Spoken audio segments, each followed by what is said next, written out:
മുതുതലയിൽ യുവാവിനെ തട്ടിക്കൊണ്ടുപോയ സംഭവത്തിൽ 6 പേർ അറസ്റ്റിൽ. പരുതൂർ സ്വദേശി റൌഫിനെയാണ് കഴിഞ്ഞ ദിവസം ഒരു സംഘം ആളുകൾ കാറിലെത്തി കത്തി കാണിച്ച് ഭീഷണിപ്പെടുത്തി തട്ടിക്കൊണ്ടുപോയത്. പ്രതികളുമായി പോലീസ് തെളിവെടുപ്പ് നടത്തി. വെള്ളിയാഴ്ച വൈകുന്നേരം 4 മണിയോടുകൂടിയാണ് സംഭവം. പരുതൂർ കാരമ്പത്തൂർ സ്വദേശി റൌഫിനെ ഒരു സംഘം ആളുകൾ കാറിലെത്തി തട്ടിക്കൊണ്ടുപോവുകയായിരുന്നു.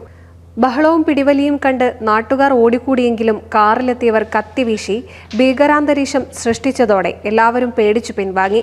പോലീസ് അന്വേഷിക്കുന്നുണ്ടെന്ന വിവരമറിഞ്ഞ പ്രതികൾ റൌഫിനെ തൃശൂരിൽ ഇറക്കിവിടുകയായിരുന്നു. തുടർന്ന് ഷൊർണൂർ ഡിവൈഎസ്പിയുടെ നേതൃത്വത്തിൽ പട്ടാമ്പി SHO പത്മരാജ്, SI മണികണ്ഠൻ എന്നിവരുടെ സംഘം നടത്തിയ ഊർജിത അന്വേഷണത്തിനൊടുവിലാണ് 6 അംഗ സംഘം പിടിയിലായത്. തൃശൂർ സ്വദേശികളായ ദേവനാഥ്, അമാൻ, അജ്മൽ, ഹിരൺ, നിതിൽ, അഖിലേഷ് എന്നിവരാണ് ആലുവയിൽ വെച്ച് പിടിയിലായത്. പ്രതികളും റൌഫും വിദേശത്തായിരുന്ന സമയത്തെ തർക്കത്തിന്റെ ബാക്കിപത്രമാണ് നാട്ടിൽ വെച്ചുണ്ടായ തട്ടിക്കൊണ്ടുപോകലെന്ന് പട്ടാമ്പി SI മണികണ്ഠൻ പറഞ്ഞു.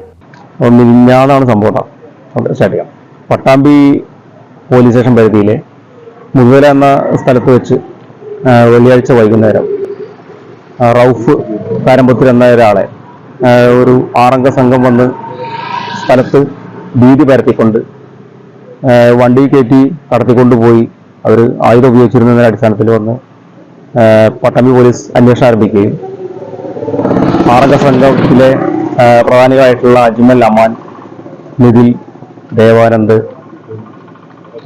തുടങ്ങിയിട്ടുള്ള 6ഓളം പേരെ അറസ്റ്റ് ചെയ്യാൻ. അറസ്റ്റിലായ പ്രതികളുമായി മുതുതലയിൽ തെളിവെടുപ്പ് നടത്തി. തിങ്കളാഴ്ച കോടതിയിൽ ഹാജരാക്കി. NCV news Thrithala. 1000 വിവാഹങ്ങൾക്ക് ഒരേ ഒരു